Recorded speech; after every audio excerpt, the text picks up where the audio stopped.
because I'm doing some constructions in my apartment, so it was a little bit heavy that weekend. Yikes! And you had workers working at the over the weekend. No, but I was like moving stuff and cleaning all the dust and Oh, I see. yeah. Okay. We were sorry not to see you, but yeah, we're back in business for the Dream Team session this evening. How about you, Nuna? How was your April 25th celebration, if you had one?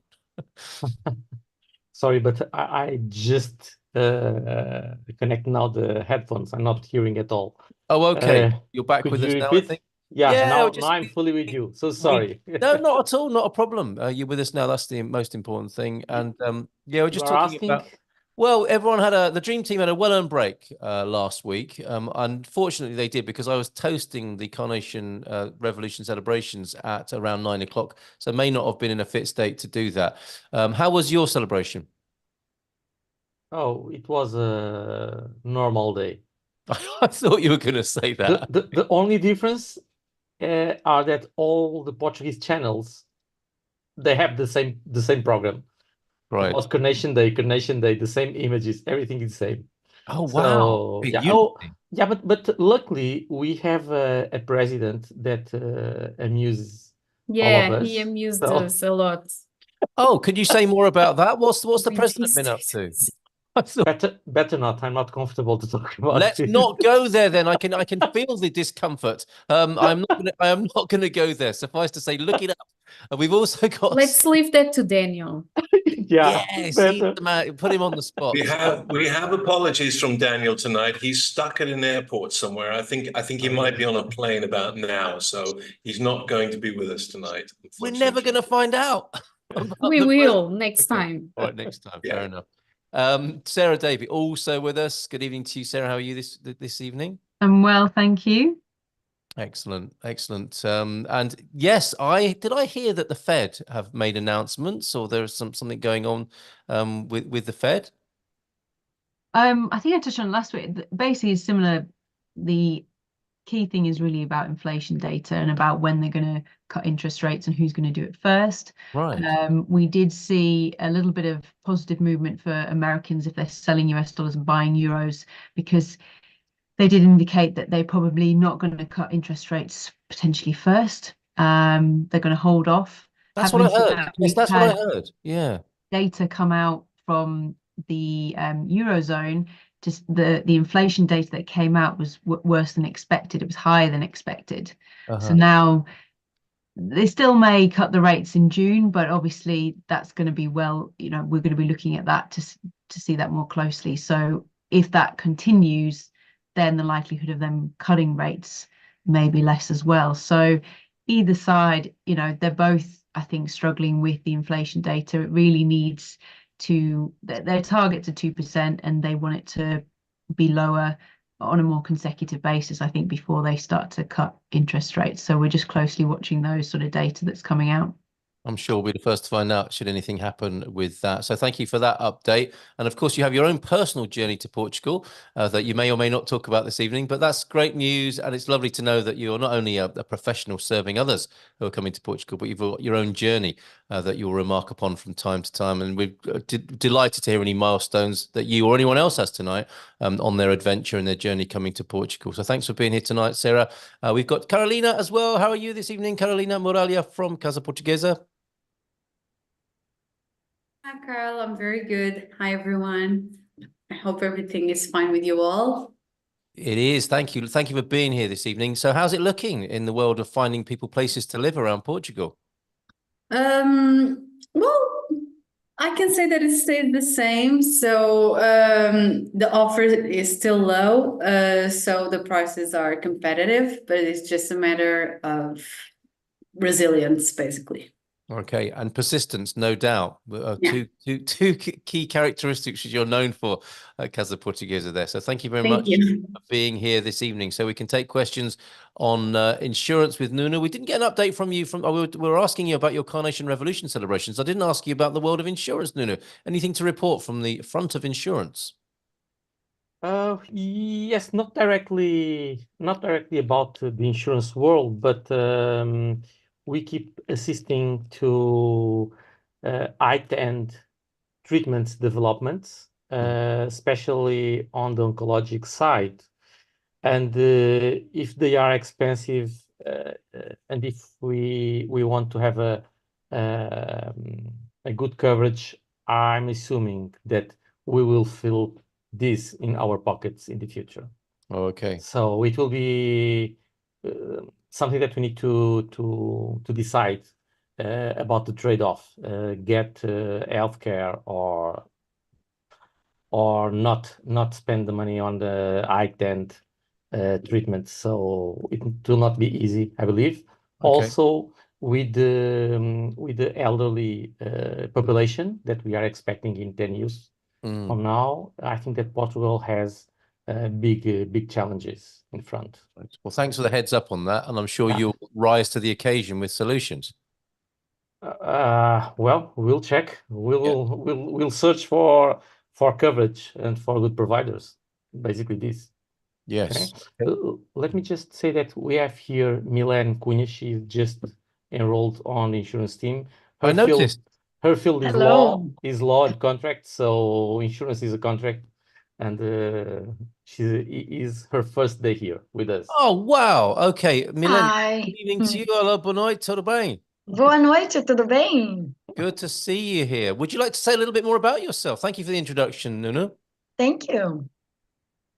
And My name is Milene Cunha. I came from Brazil. I'm living in Lisbon for 1 year, and I started to work with Nuno, and I'm learning a lot about insurance contracts here, and it's been a good experience. And I watched your videos before last week, and it's really amazing the work you do. So congratulations. well, thank you very much. We'll take that on behalf of Expats Portugal, and we'll roll it up with Arup's comments as well, which we receive very gratefully too. So thank you very much, Milan. Welcome aboard. Thank you. And thank you, Arup, as well, for your very kind words that came in this week as well. Wonderful. Good to have you here. So if people want to talk about the small print, you're here to do that, right? That's your thing by the sound of it.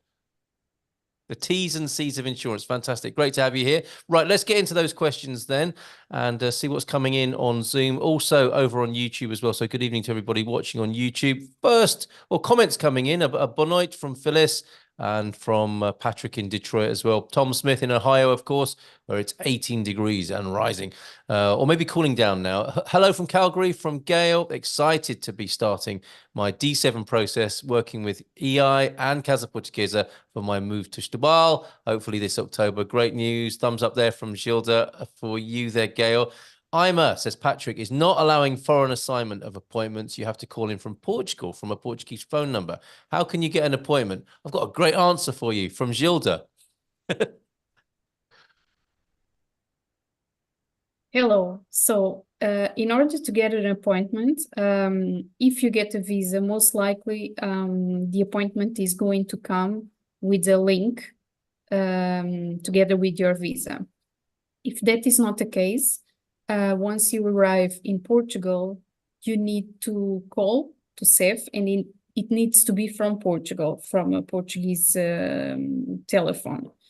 You need to call, and if there aren't any vacancies or if they don't pick up the phone, you can try to email them. Okay, all right. Thank you for that. I didn't ask you for an update when it comes to the, I was going to call it the battlefront. That's a bit dramatic, but I mean, still testing times when it comes to dealing with IMA? Yes. Okay, and anything, No news at all. no news, just as is, much as it has been for what, a couple of years now, 2 or 3 years? 2 years, two Yeah. years and a half. Okay, and with IMA taking over the transition, any light at the end of that tunnel that you're seeing? We don't know. Now the European Union is putting a little bit of pressure on Portugal. Is that right? Yes, Interesting. Okay. because they said that we used to be an example as far as it concerned to migration matters, but now because everything is so delayed and many people are struggling and cannot go out of the country, because if they leave, they cannot get in, because the visas are expired, the resident permits are expired, they are not able to get appointments. So it's going to be, it's now a little bit chaotic. Let's see if the new government does anything about it, but I don't know, because they didn't assign any minister directly to this Very issue. interesting. Okay, Yeah, they've got other priorities, I guess, at the moment, haven't they, to be dealing with? Yeah. So that's interesting. Thank you for that update. And of course, best thing to do is get some professional help, and you're looking at the professional help right on the screen. Trust me, it's useful now more than ever. Yeah, I'm sure you're right there. So there you go, Patrick. I hope that helps. Derek, another happy customer with some great words here. Thank you, Derek. Good evening from Linda and Derek in Lagos, celebrating our first year in Portugal. Thank you for sharing that with us tonight, to Derek and Linda. Wonderful. Loads of thanks to Gilda, Nunu, and all the expats for making our dream happen. Jerry also was so helpful to us. Trust us, it is really difficult to achieve this without their help. So thank you very much for that. That's lovely, Derek and Linda. I wonder how you're celebrating this evening.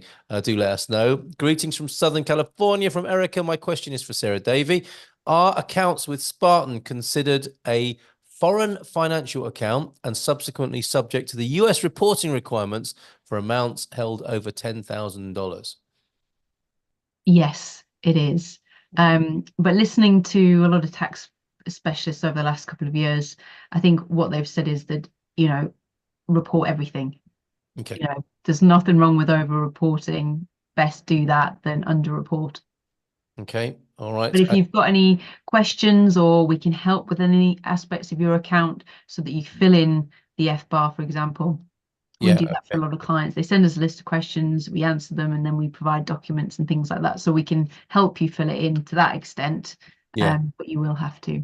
And a good reason to open an account and have an account manager, as it were, somebody you can talk to at Spartan. And that's what will happen, right? I don't know if Erica's done that yet, and you don't need to tell us, Erica, but when people do, you can get have a little conversation, can't you? If there's anything you're concerned about with the process, you can just call or contact do you call them account managers? What do you call them? Your friend at Spartan FX. I guess that's what happens, isn't it? Well, that's what a lot of people are calling us, or they've joined the Spartan FX family. You can call them whatever you want, but yes, Steve, I suppose your personal dealer, but yeah, support really in any aspect of moving your money to Portugal.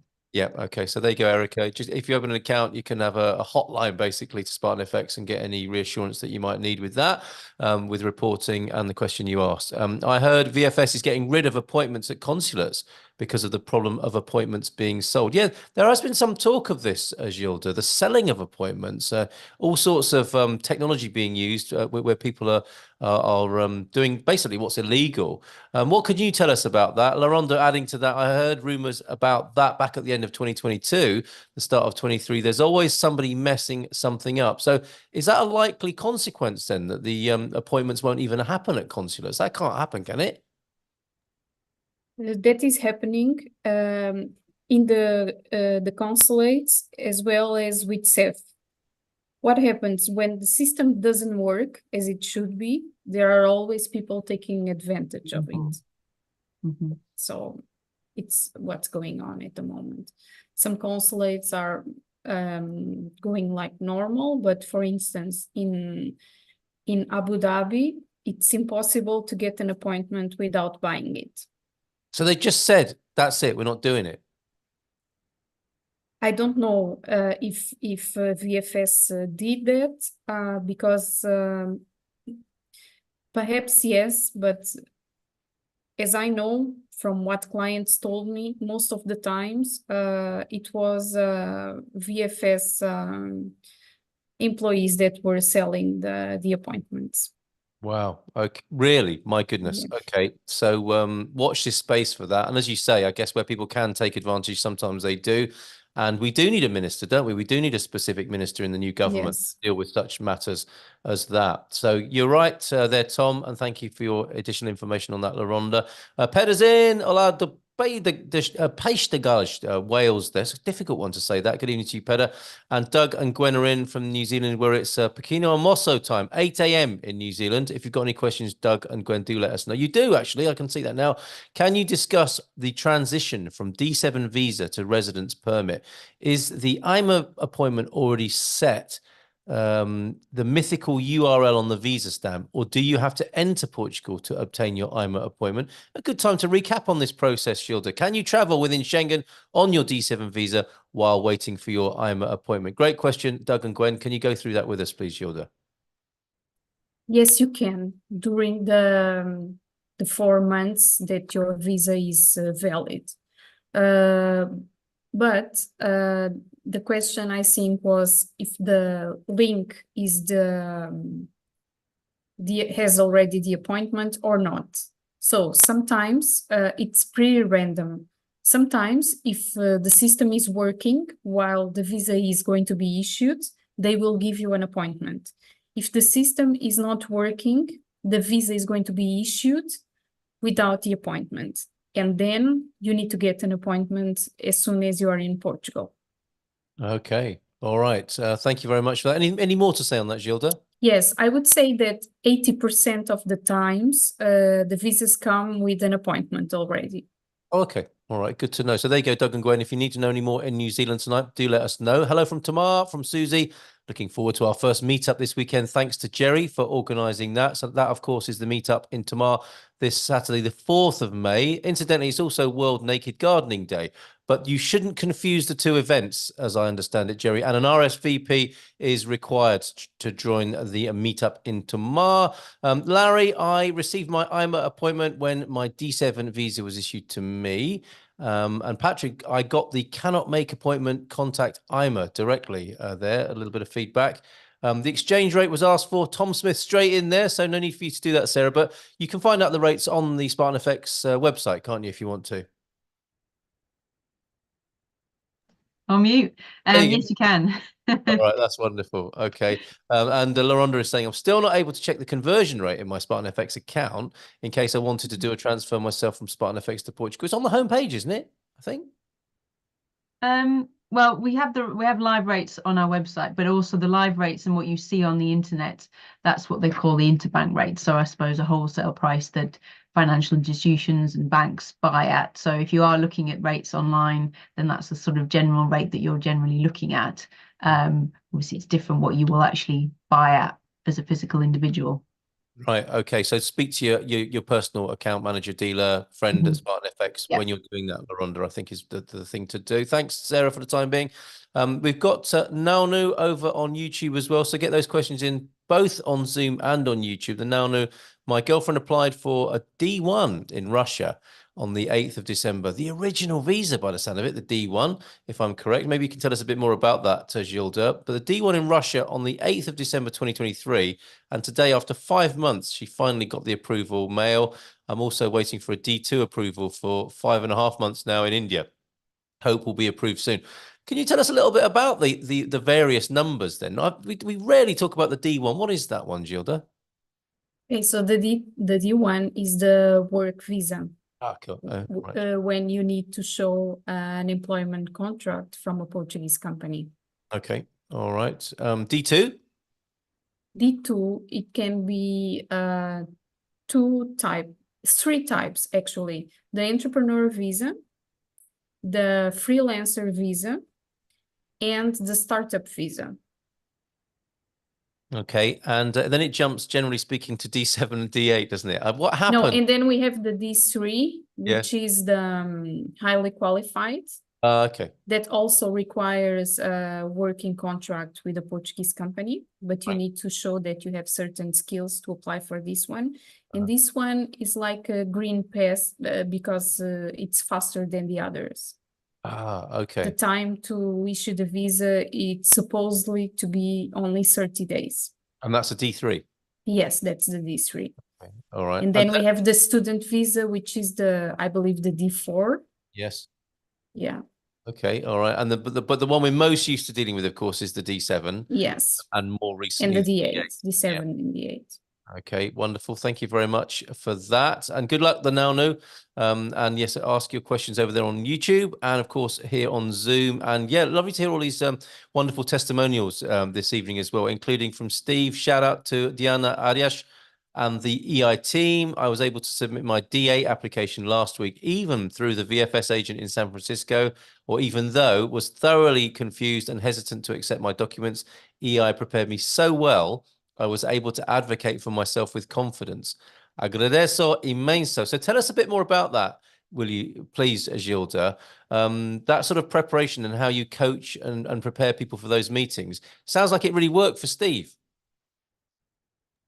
Well, I'm not able to be there all the time, but to check on everyone, but I trust them. And sure. As far as we can see, we got the results.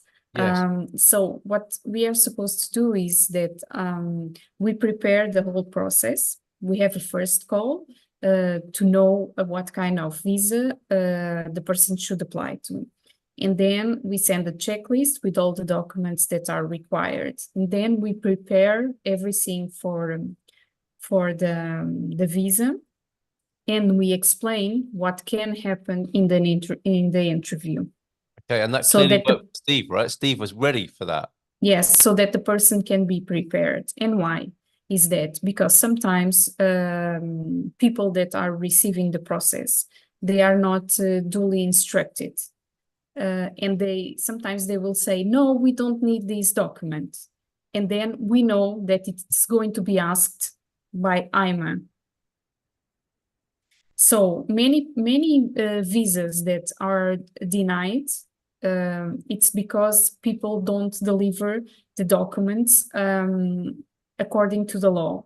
And sometimes when they go with their process, people that receive the visas, I want to believe it's because they don't know. It's because lack of knowledge. I rather believe that than they do it to jeopardize people. Yes. Because sometimes it's really bad what we see and we hear that they don't want to accept some documents that we know that are essential for the analysis of the visa. Interesting. To be granted. Hopefully just poor training, but there you are, briefing the client on how to approach the meeting. And even we're seeing here, Steve able to advocate for himself with your support. So that's great news, Steve. Connie, glad to hear that. Nuno, also, I'm glad to see that it's going well for you, Steve. Let us know more about your whole adventure and journey here to Portugal and how we can help this evening. Spartan has been wonderful. I started with Neil, who was essential in getting me successfully up and running last year, and Steve helped me with a conversion last week on short notice. So that's very much appreciated from Erica there. So that's working well. Thanks, Erica, for that, reporting that to us. And Nuno, thank you for that article there, the double-edged sword, balancing insurance coverage with costly healthcare advancements, which is, of course, what you were talking about in your introduction this evening. Can anyone explain the difference between bringing personal items in luggage when immigrating to Portugal as opposed to shipping boxes with personal items? Do you need consulate certificates for one or both? We'll be having an upcoming webinar soon with Global International Relocation, and we'll go into the specifics. But for the time being, Gilda, can you explain that difference? Can I go through that again? This is the difference between bringing personal items in luggage when immigrating to Portugal as opposed to shipping boxes with personal items in them. Do you need consulate certificates for one or both of those? I'm not an expert in that matter, but as far as I know, you need certificates for in both cases. Right. Otherwise, you can be taxed. Yes, but generally speaking, I mean, people's personal experience of coming into the country with their luggage and personal belongings would appear to be an easier process than if you ship it, because it is much more likely to be stopped and inspected, isn't it, in that shipping approach? That's correct. Jerry, you were moving forward as if to add something to that. Yes, please, Carl. I think the answer is it depends. It depends on what it is that's in the bags. If you're talking about clothes and just kind of general stuff like that, I really don't see it's a problem to bring those in as airline luggage and pick them up from the carousel. But if you're talking about, something of value beyond sort of, I don't know, paintings, gold bars, something like that, then yes, absolutely, you need certificates and you need customs clearance. So it depends. But generally speaking, 1 or 2 extra bags of personal effects, clothes, that kind of thing, should not be a problem. Yeah, which makes it easy in many ways, doesn't it, for people who've done that? When we've seen people, haven't we, come into Lisbon in our community with loads of bags, they haven't been checked, and that's all their worldly stuff that they've chosen to bring, and it's been an easy process. Alternatively, when it comes in a container, it's an entirely different matter. Entirely different, and actually it can work out cheaper to ship goods, to bring an extra suitcase or 2 if you've only got a small amount more that you want to bring. Yes. I think it costs anything from $150 to $250 extra for extra bags with the airline, but that could be worth it. Yes. For 1 or 2 suitcases, it could be well worth it. And it's quite a tough decision, isn't it, when you're deciding to do that or not? Because, when it comes to, okay, we're going to go with the car and the dining set that Granddad gave us and all this sort of stuff, then it becomes more of a matter of a container, and then people scale up in an entirely different direction then, don't they, rather than the two rucksacks and some luggage coming into the airport. So two very different worlds, and we'll be finding more about the world of container shipping with GIR. I think that's next week, isn't it? That's our webinar for next week, coming up soon anyway. All right, fantastic. So there you go, Larry. I would make a note of that and tune in for that one. Be there for that particular webinar with GIR. And thanks for your help on that, Jerry and Gilda. Connie, I'm not sure if this is directly to Gilda, so you might want to indicate to me if you want that as a public question or not. LaRonda says Spartan FX website doesn't function well. There's a complaint there, Sarah. Maybe I'm on an outdated site, possibly, but we'll get to the bottom of this. Let's give someone to get you a call. Multiple attempts to get the info. I've been unsuccessful. My account assistant told me, don't do that when I asked about making transfers. I think we need a call from the office perhaps tomorrow. Yeah, absolutely. I mean, usually a lot of our clients tend to do it over the telephone. Right. You can do it online, but a lot do prefer. I think we've had a couple of clients that have booked trades twice by accident, just out of human error. So I think a lot tend to really do it over the telephone, which I think is probably what he was referring to. But do resend it, because I've checked my emails and I can't see anything. So if you can resend now, I can confirm receipt and respond back to you. But perhaps a call is probably easier to go through it with you. There you go, LaRonda. We really want to put that right for you. So reach out to Sarah and we'll get that fixed. Diana, I had my VFS appointment in Houston last week. Everything went smoothly, but then I got a call from them asking me if I had any other surname besides the one I have now. I told them about my maiden name and they asked me to spell it. They didn't say anything else or ask for it. That's worrying, isn't it? Now I'm worried if I should have brought my marriage certificate. Side note, I'm a widow, so I didn't think of bringing it or that it could be needed. Do you think this could be an issue? So specifically and more generally there on previous names, Gilda, can you comment, please? Yes. For the Portuguese, it's always a little bit tricky, the thing about the names. They always make a bit of confusion when the names don't match. So probably they checked different documents where you had different names.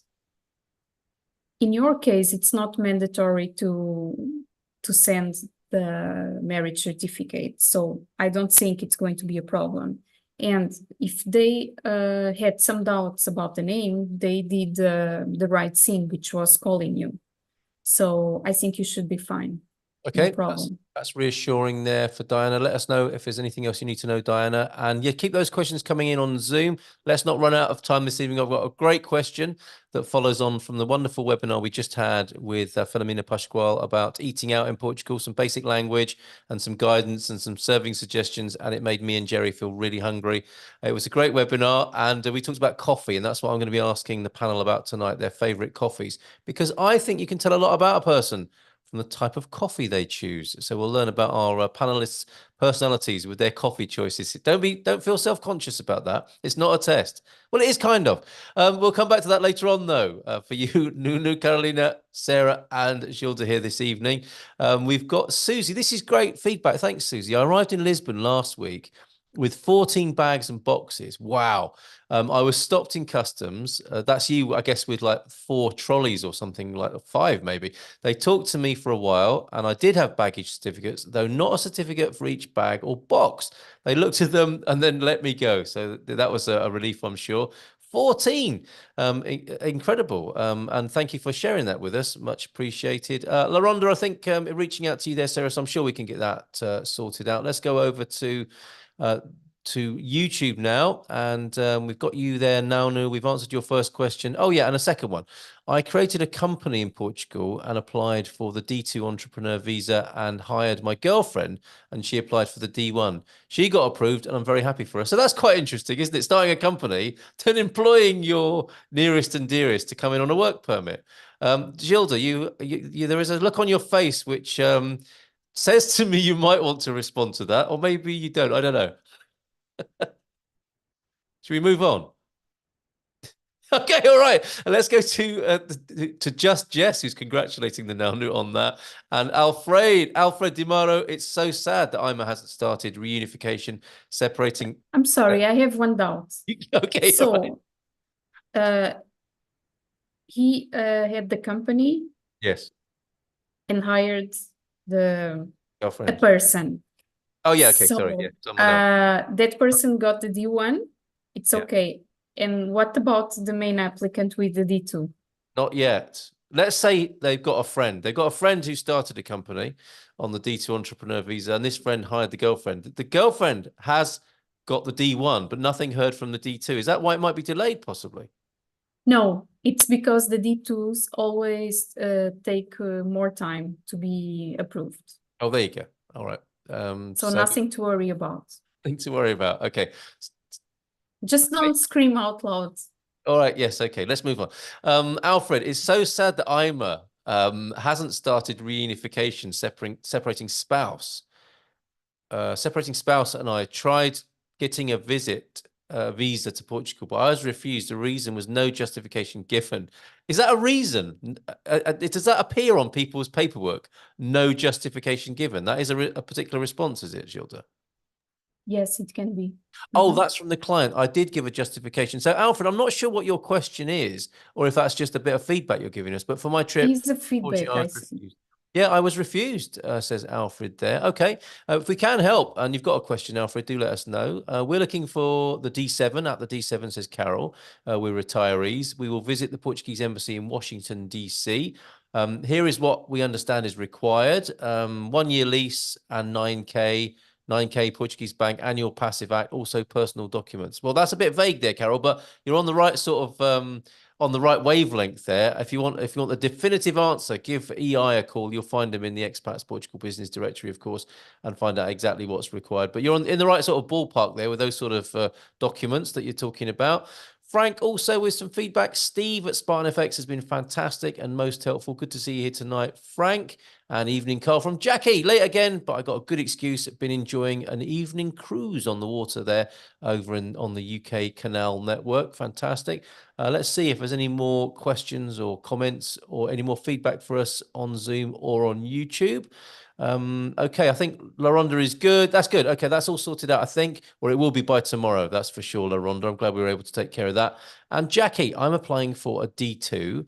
Can I get an environmental health license for a separate kitchen or commercial sweet making facility at home? That's very specific. Thanks, guys. A great live stream. Right.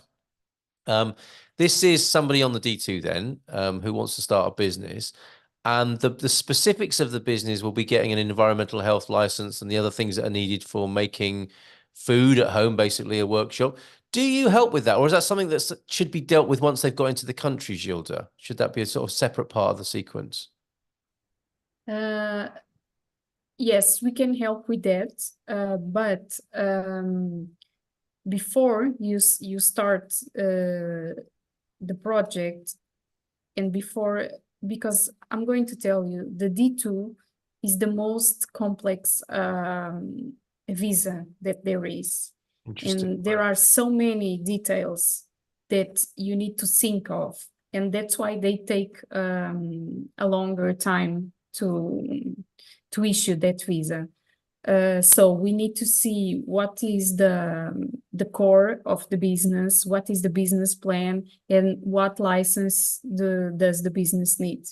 Ah, very good. Okay, so not necessarily applying for all those things, but having an outline and so the detail of, give us an idea then of the detail, the level of detail required for a business plan for a D2. You're talking about a considerable document, so the government really knows what you intend to do. Yes, you need to show that it's going to be a sustainable business, that in the future you are going to be able to hire people, that you are going to generate employment. And you need to show that you are going to have a positive cultural, technological, or social impact with your company. Okay. So that's why you need to draw the business plan and your business in this law frame. Okay, very good. So does that make it a long, lengthy process as well? I mean, does that mean a lot of toing and froing back from the officials you're dealing with, or do you just have to make sure you get it right first time? You need to make sure you get it right on the first time, because otherwise it's going to be a very long process. Okay, all right. Excellent. So there you go, Jackie. Any more info that you need on that, do let us know. Good question from Carol Patterson. What is the cost of Spartan FX? How does that work? You can open an account for free, for sure, Spartan FX. But where's the cost? How do people pay for the service? There, Carol is asking. Yeah, no, absolutely. So as you rightly said, Carl, it's free to open an account, and there's still no obligation to use our service. There are no transfer fees. There's no hidden fees there. We just make our money on the exchange rate between what we buy and what we sell at. I think what I touched on earlier about the rates that you see traditionally online on certain websites is this interbank rate, which is what banks, financial institutions ourselves are getting our rates at, sort of like a wholesale price essentially, and then we sell at a different rate, and that's how we make our money. Similar to how most businesses work, you know, even if you're, I don't know, a business that's selling a chair, you buy it at a wholesale price and you sell it at a different price. That's essentially how it works. Very good. Difference between wholesale and retail there, Carol. I hope that answers your question. And you can find Spartan FX. Well, all the details are on the screen behind Sarah there, and of course in the Expats Portugal business directory as well. From Pedder in Wales tonight, it was a bit of a shock. Thank you, Sarah, by the way. It was a bit of a shock. Interest rates rising in the UK last week. Santander was one lender who rose with their interest rates just when the property market was beginning to look positive. Maybe I should come to Carolina on that. A different country, of course, but how's it looking, would you say, Carolina, when it comes to, let's look at rental prices. Did you say that they were maintaining a similar sort of level, or are there concerns about prices rising even further when it comes to rentals here in Portugal? The prices, well, the housing market stays the same, so high. And the only region that we can expect a raise, let's say this way, it's in Algarve because of the touristic approach they have. Interesting. But could you please repeat the question that I didn't fully... Well, I'm kind of riffing on what Pedder was saying, because he's just talking about the interest rates rising in Wales, which is a bit of a shock, especially when he says just when the property market was beginning to look positive. I think interest rates haven't risen in Portugal as yet with the mortgage companies. And of course, if you want to check that, you can go to Mortgage Direct in our business directory as well. So I was just generalizing the point, really. There doesn't seem to be an aftershock of rising interest rates that's putting rental prices up just yet from your experience. No. That's good to know. That's good to know. We don't need any more rises. Whilst I'm talking with you, I always like to ask you this: are there any new areas that people should be looking at in and around? Let me think. People should be looking at, let's say, this is more, to live in, it's not like the best, like Monserrat. Monserrat is more to visit. It's also a great region in Alentejo. Yes. It's more to visit. To live, I always advise the center, the region of Tomar, as Jerry is a fan of. It's a great area to explore. The center of Portugal is beautiful and it's really worth exploring, but it depends on the areas that you choose, because some areas don't have as much services as others. Like Tomar has services, but there are other areas that in the region of Leiria that are not so well structured. Interesting. So it's Leiria district, isn't it, Tomar, I think still. And you've got Santarém in there, Entroncamento, these sorts of places that you don't hear about so much. Entroncamento is not great. Okay, right. No, it's true. It's true. I had a client and he had a very low budget, and the only place that I could find was in Entroncamento. It was like one apartment, and I had to go there because of some water issues. And I look at it and it was like a bit ugly. You weren't feeling it. Interesting. No. Okay. So it's not a region that I invite you to, because it's purely residential. Very interesting. Okay, well, but we're very happy if you have seen names flash up wherever, in social media or whatever, on YouTube videos and so on, and they're towns or cities you're not familiar with, Carolina, and I'm sure the rest of the Dream Team panel can help as well. And I can add another.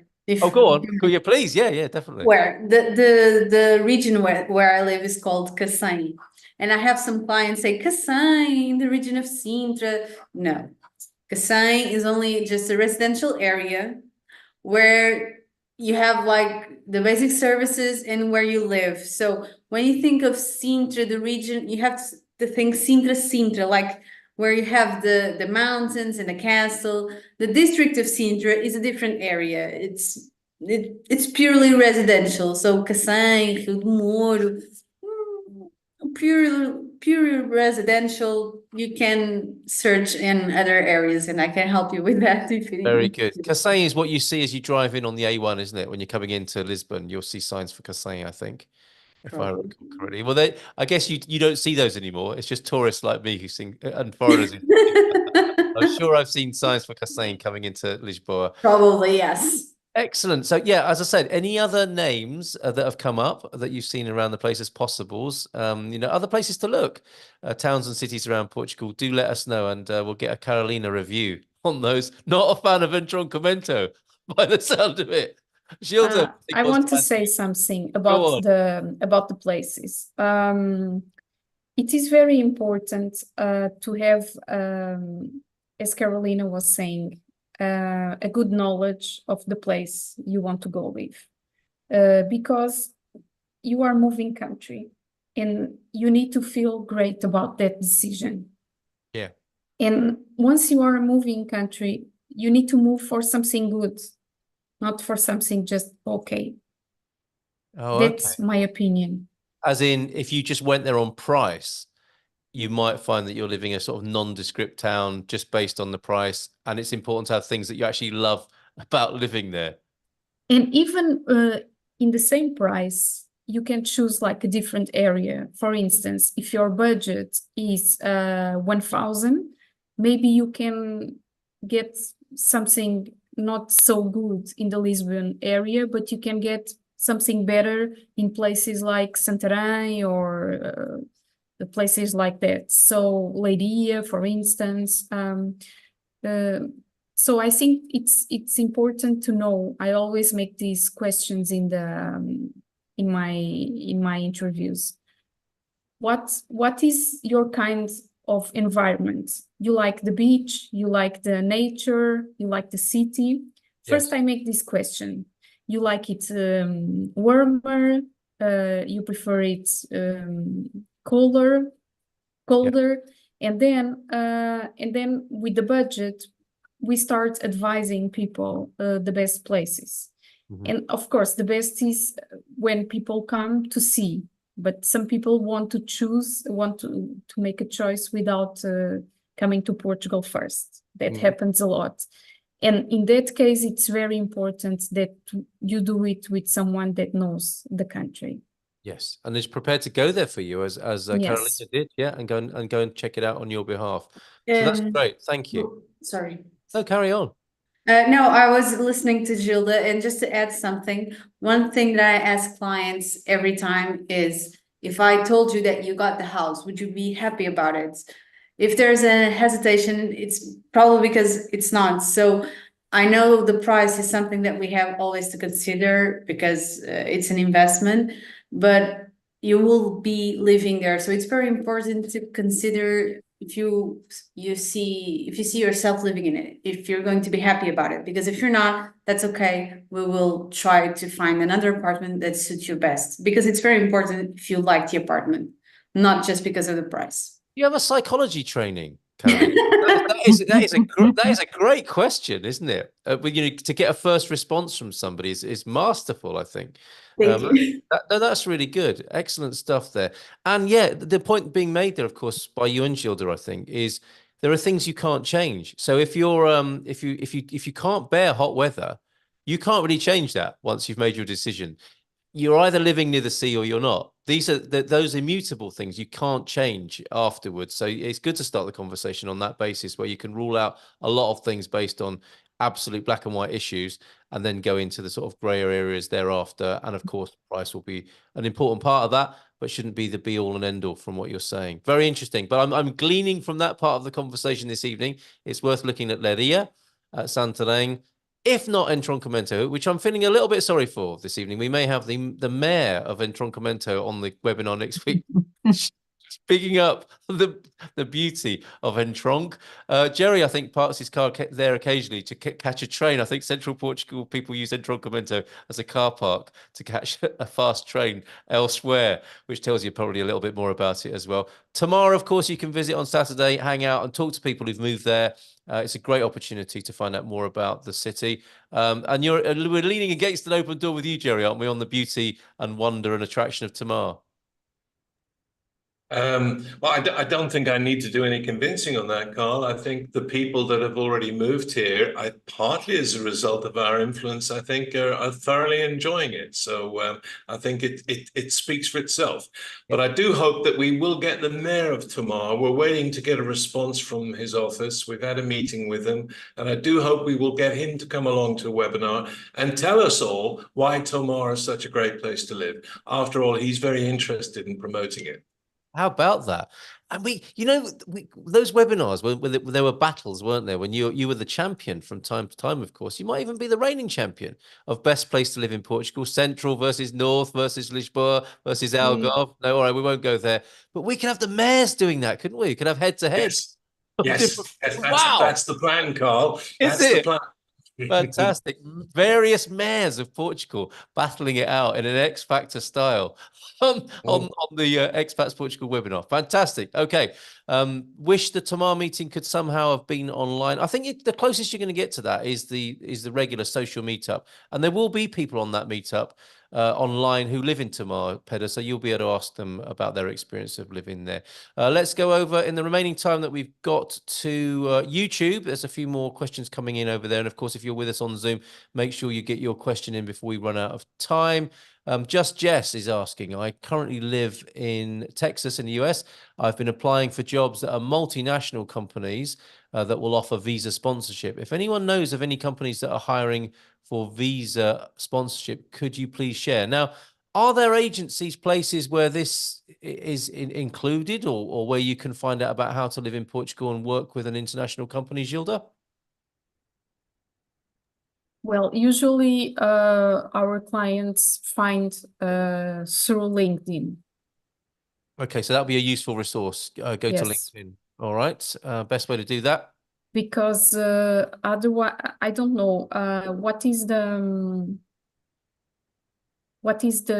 job?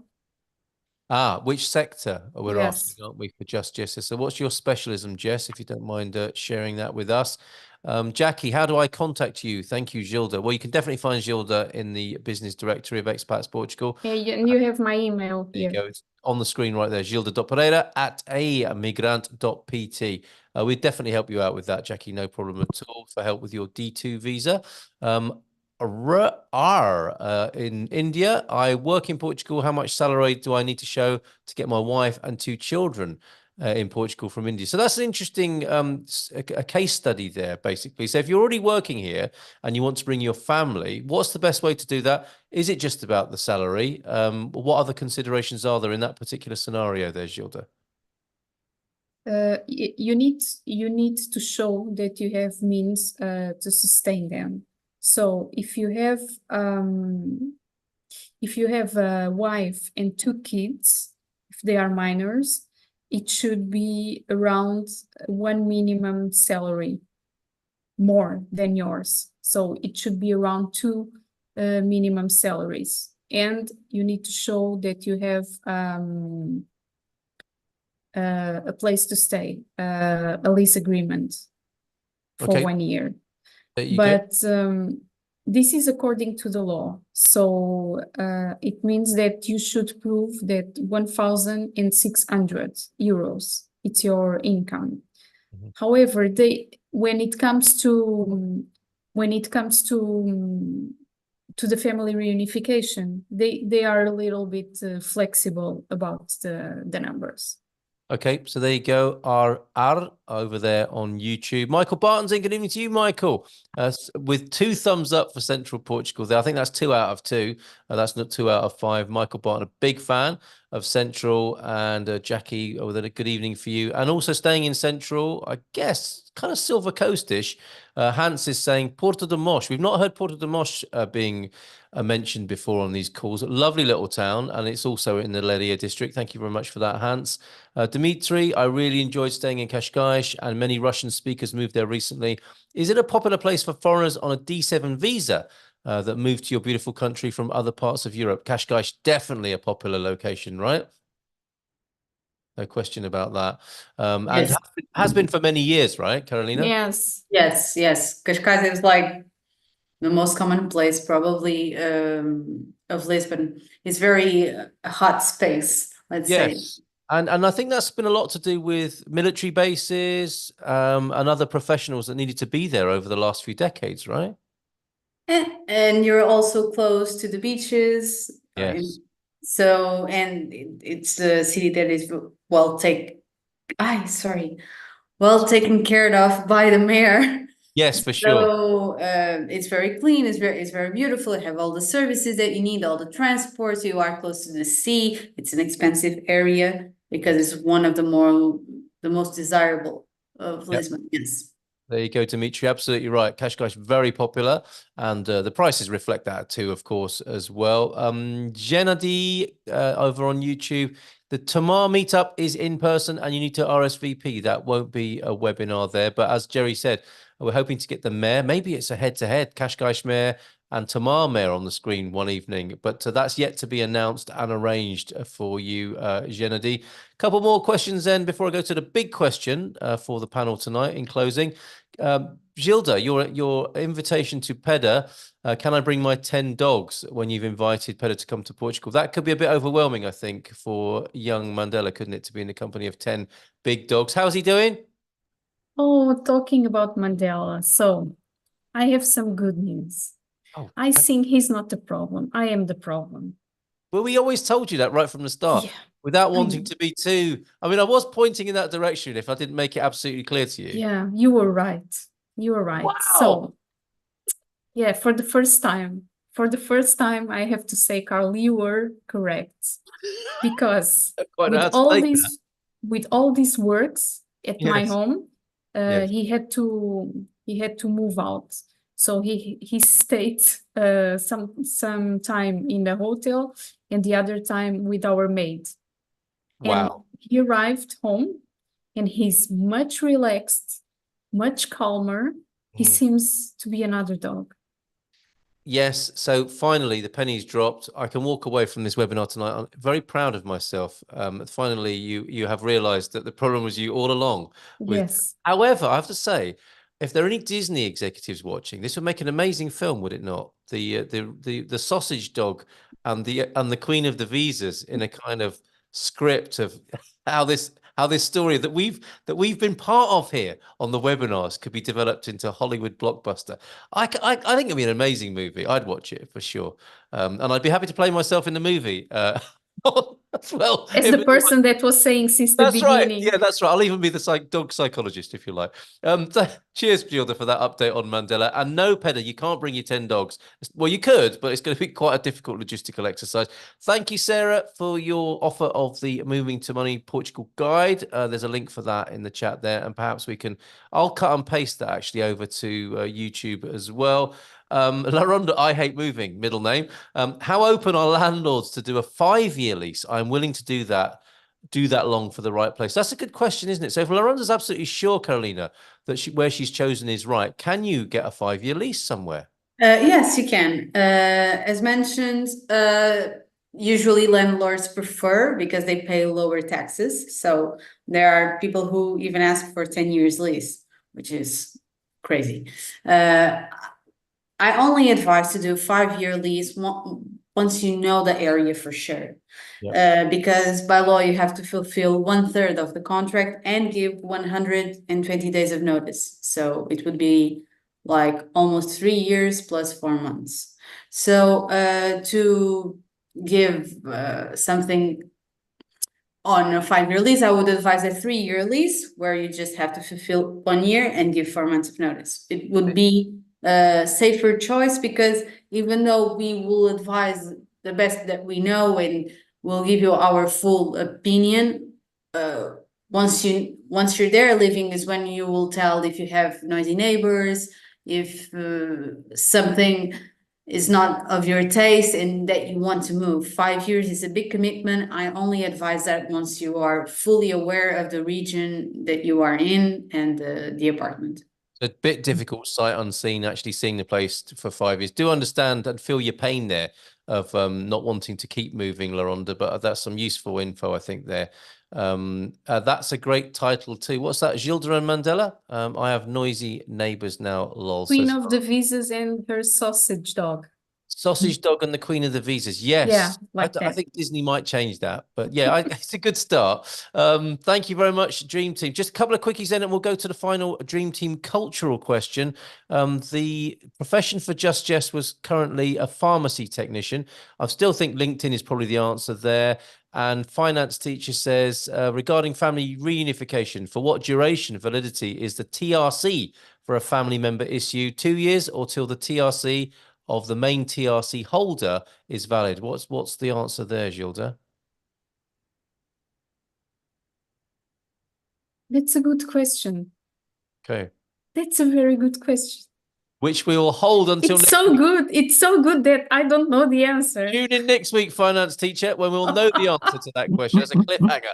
Cliffhanger for next week. Thank you, Gilda. And dear friends, Dimitri says, send me an email and I will answer that. There you go, finance teacher. In all seriousness, drop a line to Gilda there, gilda.pereira@amigrant.pt. And finally from Dimitri, dear friends, would you agree that Comenia in the north is one of the best places to invest in Europe, according to the magazine Travel and Leisure? What sort of magazine is that? I don't think we can go into that right now, but it's a great... I agree. Right, Gilda's with a quick agreement there. I need to know from you, a Dream Team panelist, what is your favorite Portuguese coffee? We've got a great guide to Portuguese coffees from Filomena Pascoal in the last webinar. She taught us about dining out, what to say, what to eat. I would like to ask each of you, which coffee do you order? I think it says a little bit about your personalities. Let's go to Sarah Davey first. Not officially Portuguese, not yet anyway. What coffee have you become accustomed to ordering when you've been over here, Sarah? Is it Maya Delight? Very good. Half milk there. However, you're definitely not Portuguese if you have a milky coffee after a meal. I know. So, I'm contemplating bringing my espresso machine, but I'm not sure. I think you should. I think you will get more points towards your Portugueseness. Mention that on your visa application, hey, Gilda, that you're bringing an espresso machine. Very good. Thank you, Sarah. That's a habit we will cure you of in due course. You'll be having an espresso or a little cimbalino at the end of a meal eventually, I'm sure. Thanks, Sarah, for being here tonight. And, of course, get Sarah's guide and reach out to Spartan FX to open an account with them absolutely free of charge. Thanks for being here. Carolina, what sort of coffee do you order at the end of a meal, if you don't mind me asking? An espresso with cheirinho, just to give it a taste. Now, funnily enough, I'm kidding. No, there was a scallywag on the previous call suggested that Gilda might have a cheirinho, but a gin cheirinho. No, it's just an espresso. I don't really like coffee very much. I just drink it when I need to. So an espresso to be quick. Okay, café, faz favor. It's very straightforward, very Portuguese, the simple espresso. How about you, Senor Mensch from Winsurance?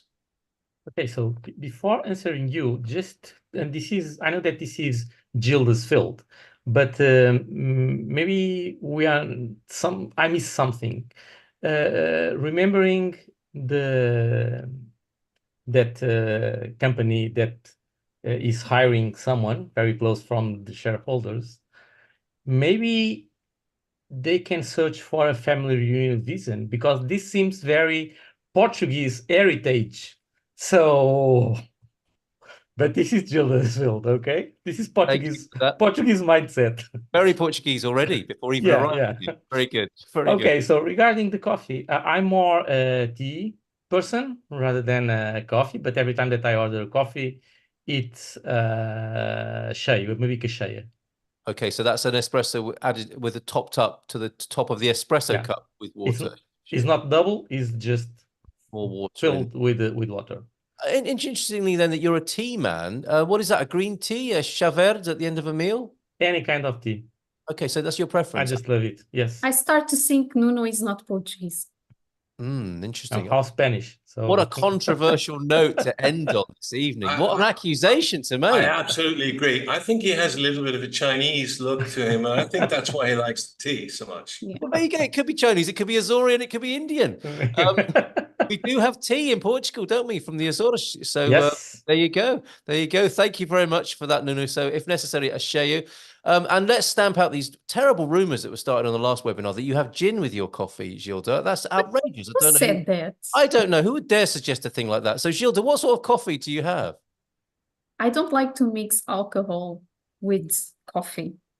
So that would ruin the gin, and that would ruin the coffee. And I like coffee. So yes. I always ask in the morning for an abatanado. Okay. Which is it's like an American coffee. And during the day, I drink café cheio. Okay, same as Nuno there, an espresso topped up with a bit of water, and a batonado, which is the closest you'll find to an Americano here in Portugal. Thank you so much, Dream Team. Very educational as ever. Thank you for being here tonight. Over to you, Astrid. Thanks, Carl. I was just thinking about the coffees that I drank, and you got me by surprise then. But okay, everybody. What coffee do you go for? I'm Australian. I like my coffee with milk. A flat white. I like a flat white or a cafe latte or something like that. You know, there's a huge coffee culture back in Australia, and like the black coffee just doesn't do it for me. It's I don't have sugar in my coffee, but yeah, just black by itself. Aussie flat white. That's where I first had a flat white. Of course. Yeah. It's reminds me of home. I think we make a pretty good one here at home with our coffee machine. So I'm very good. And we don't need to ask Jerry because he has an Irish coffee naturally. So over to you, Astrid. Can't stand Irish coffee. I have a batonado, just like Gilda. But Carl, I'm interested to know if we drink a batonado, what does that tell you about us? You never actually told us that. That's as well as the film, The Sausage Dog and the Queen, which is, look out for that at a cinema near you. The psychology of Portuguese coffee is also a forthcoming book that I will be writing. Cliffhanger there for you. We'll put it on the same shelf as my book about castles in Portugal, right? Let's do that. Okay. Maybe ready for Christmas. We're not sure which one. Okay, back to you, Astrid. Thank you. So next week's webinar at 7:30 is with our friends from Global International Removals. So they're going to be talking to us about moving your personal belongings from one country to another and what's involved, things like baggage certificates, custom clearances, taxes that are due, etc., etc. So that'll be a good one if you are planning on bringing your things with you. And then on Saturday night with Hank and Connie's Social Saturday, it has been moved until the 11th of May because on this Saturday we've got a live meetup happening in Tomar. If anyone's welcome to come, and Hank and Connie will actually be partying with us, so won't be able to do the online party, and so it's been moved to the 11th of May. Fantastic. All right, great job tonight. Thanks, everyone. Let's go and have a coffee or a gin or something like that, and we'll see you again next week. Take care. Bye for now, and thank you so much for being here.